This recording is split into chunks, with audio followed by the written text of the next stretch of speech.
All right, सभी लोगों को नमस्ते नमस्कार।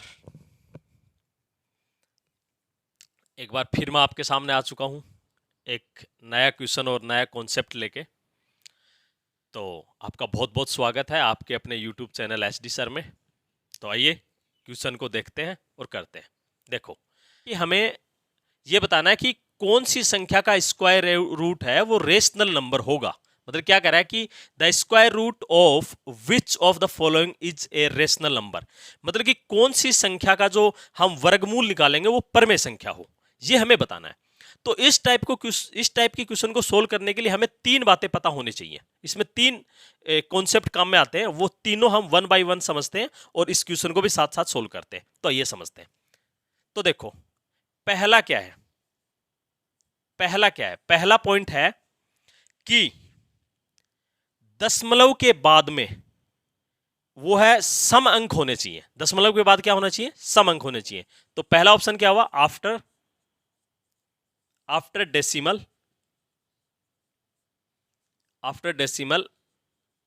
इवन डिजिट होने चाहिए। तो आप देखो ऑप्शन पे नजर मारो, इससे अगर अपना हो रहा है तो इसमें तो भाई है इवन, इसमें भी है इवन, इसमें भी है इवन, इसमें भी है, इसमें नहीं है तो काट दो इसको। यह आंसर हो ही नहीं सकता कभी, यह आंसर कभी नहीं हो सकता। क्योंकि पहला जो अपना कॉन्सेप्ट है वो क्या कह रहा है कि जो डेसिमल है उसके बाद क्या होना चाहिए? इवन नंबर होने चाहिए, जो कि ऐसा नहीं है। आंसर काट दिया। अब समझते हैं। तो हम पहले से तो हम रिजल्ट निकाल ही नहीं पा रहे, आंसर निकाल ही नहीं पा रहे कि भाई कौन सा, क्योंकि इनमें तो चार ऑप्शनों में ऐसा है। तो चलिए, तो इसके लिए हम दूसरा कॉन्सेप्ट सीखते हैं कि दूसरा क्या होना चाहिए। तो देखो कॉन्सेप्ट नंबर 2 क्या होता है। जो यूनिट डिजिट है, दूसरा कॉन्सेप्ट क्या कहता है? वो ये कहता है कि यूनिट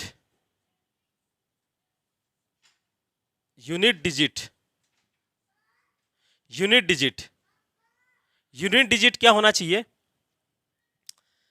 या तो 1, यूनिट डिजिट देखो क्या होना चाहिए, या तो 1, या होना चाहिए अपना 4, या होना चाहिए अपना 5, या होना चाहिए 6, और या होना चाहिए 9, और या होना चाहिए 00, सिंगल जीरो नहीं, 00।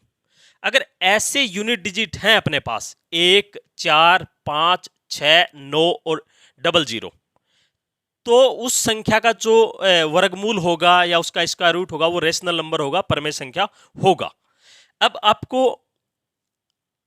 आपको ये डाउट आ रही होगी कि ये ऐसा क्यों हो कि ये तभी हम बता पाए।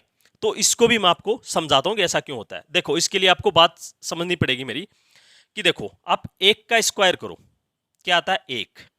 आप ऐसा करो 2 का स्क्वायर करो तो क्या आता है? 4। आप ऐसा करो 3 का स्क्वायर करो तो क्या आता है? 9 आता है। ठीक है। और आप यहां पे 4 का स्क्वायर करो 16, 5 का स्क्वायर करो 25, 6 का स्क्वायर करो 36, 7 का स्क्वायर करो 49, और 8 का स्क्वायर करो 64, और 9 का स्क्वायर करोगे तो आपका 81, और 10 का स्क्वायर करोगे तो 10। देखो यहां से आपको क्या समझ में आई? जब मैंने 1 से लेके 10 तक का स्क्वायर करा ना, जब मैंने 1 से लेके 10 तक का स्क्वायर करा तो मेरे पास जिनका मैं जो स्क्वायर निकल के आया मेरे पास, उनका जो यूनिट डिजिट है, इकाई अंक है ना, वो या तो 1 है, या 4 है, या 9 है, या 6 है, या 5 है, और या 00 है। इनके अलावा है तो देखो 9 दोबारा से रिपीट, 9 देखो इसमें भी है और 9 इसमें भी है, और ये क्या आपका 8 में देखो ये इसमें भी है और इसमें भी है। देखो ये दोनों है। 9 में आया तो एक देखो इसमें भी है और एक इसमें भी है। तो ये बात आपको समझ में आ रही है। और ये देखो 10 में 00 है। तो मतलब जब हम इस कॉन्सेप्ट से ये निकलता है, जब हम किसी भी संख्या का स्क्वायर करेंगे ना, तो ऐसी कोई संख्या बनी ही नहीं है जिनका इकाई अंक स्क्वायर करने के बाद 1, 4, 5, 6, 9 और 00 के अलावा कुछ और आ जाए। ठीक है ना। तो हम वो संख्याएं अब देखना करेंगे कि जिनका यूनिट डिजिट या तो 1 हो, 4 हो, 5 हो, 6 हो, 9 हो और 00 हो।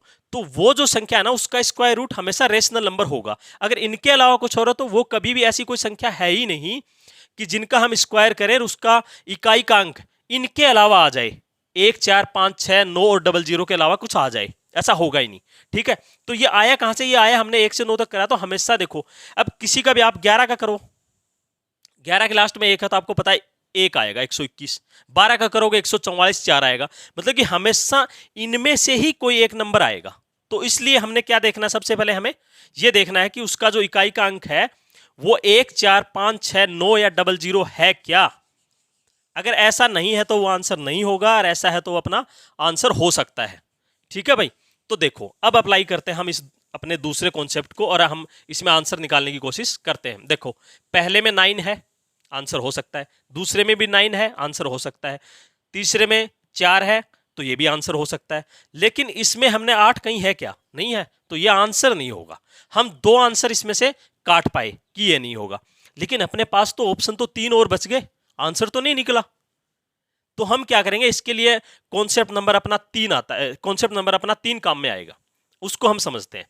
कॉन्सेप्ट नंबर अब 3 क्या होगा वो देख लीजिए प्लीज। आइए, कॉन्सेप्ट नंबर 3 क्या कहता है? इसमें हम निकालते हैं डिजिट सम या डिजिटल सम। डिजिट सम, और वो डिजिट सम क्या होना चाहिए? वो डिजिट सम या तो 1 होना चाहिए, या 4 होना चाहिए, या 7 होना चाहिए, और या वो 9 होना चाहिए। ठीक है भाई, इनमें से अगर कोई सा 9 को आप 0 भी कंसीडर कर सकते हो, 9 को आप 0 ले सकते हो। जब आप डिजिटल सम निकालोगे तो वहां पे 9 को आप 0 कंसीडर कर सकते हो। ठीक है ना, ये एक ही बात है। तो अगर किस इनमें से कोई संख्या का जब आप डिजिट सम निकालोगे, उनमें से अगर 1, 4, 7 और 9 या 0 आ रहा है, 9 या 0 एक ही बात है, तो वो संख्या का जो स्क्वायर रूट होगा वो रेशनल हो सकता है। ठीक है, अब कहोगे कि सर ये आपको पता कैसे चला कि आप ऐसा होना चाहिए? तो इसके लिए भी हम वही चीज लिख के देखते हैं दोबारा से, और इसको क्लियर करता हूं कि ये आया कहां से। देखो, दोबारा से मैं आपको कहूंगा कि 1 का स्क्वायर कीजिए प्लीज, तो आप कहोगे सर 1। 2 का स्क्वायर कीजिए तो आप कहोगे 4। 3 का कीजिए 9 होगा। 4 का स्क्वायर करो 16 होगा। 5 का स्क्वायर 25 होगा।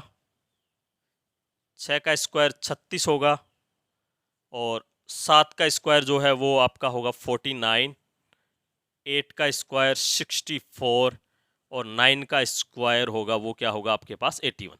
अब देखो, 1 से 9 तक आप निकाल के देखोगे ना, तो आपको निकाल के देखो इसका यूनिट डिजिट क्या है, तो आप कहोगे 1 है, जो कि इसमें है। इसका कितना है? 4 है। ठीक है, इसका कितना है? 9 है। देखो, इसका 1 और 6 7 है। इसका देखो, इसका भी 2 और 5 7 है। इसका 3 और 6 9 है। ठीक है, इसका कितना है?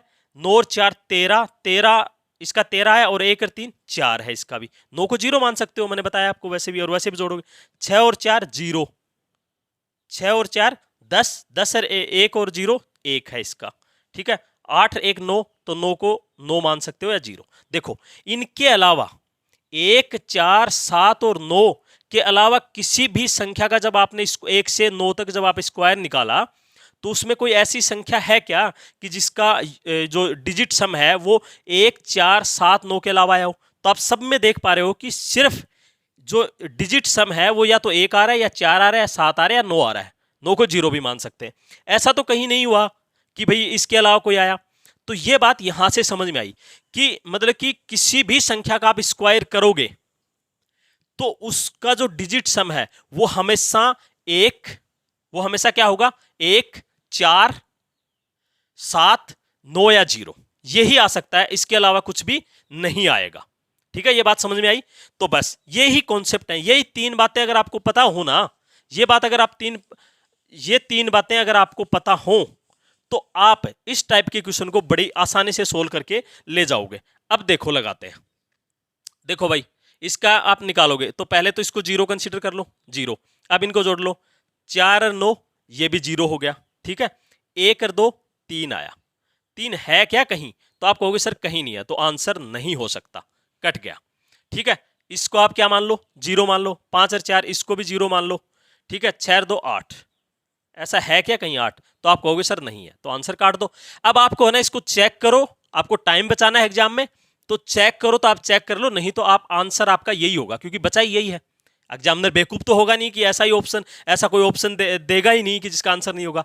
और तो आप इसे आंसर सीधा टिक, अपना टाइम बचाने के लिए आपको ये भी एक थोड़ी स्मार्टनेस यहाँ पे दिखानी है कि आपने जब ये चेक कर लिए तो ये आंसर है, तो आपका यही आंसर होगा। ठीक है, इस टाइप में क्वेश्चन को आपको ऑप्शन हो सकता है, ऐसा हो सकता है कि इसमें हो जाए, मतलब कि इसका यूनिट डिजिट ये इनमें से कोई एक निकल के आ जाए, तो हो सकता है इनमें आप काट दोगे ना सभी को और फिर एक ऐसा ऑप्शन बच जाता है, तो आप उसी को आंसर करके निकल जाना, उसे चेक करने के चक्कर में मत पड़ना। लेकिन मैं आपको यहां बताता हूं कि इसको भी चेक कर लेते हैं। देखो 5 और 4 9, 0 हो गया।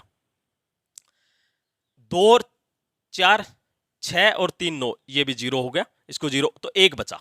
अब एक तो है इसके अंदर, ये रहा, तो ये आपका आंसर है।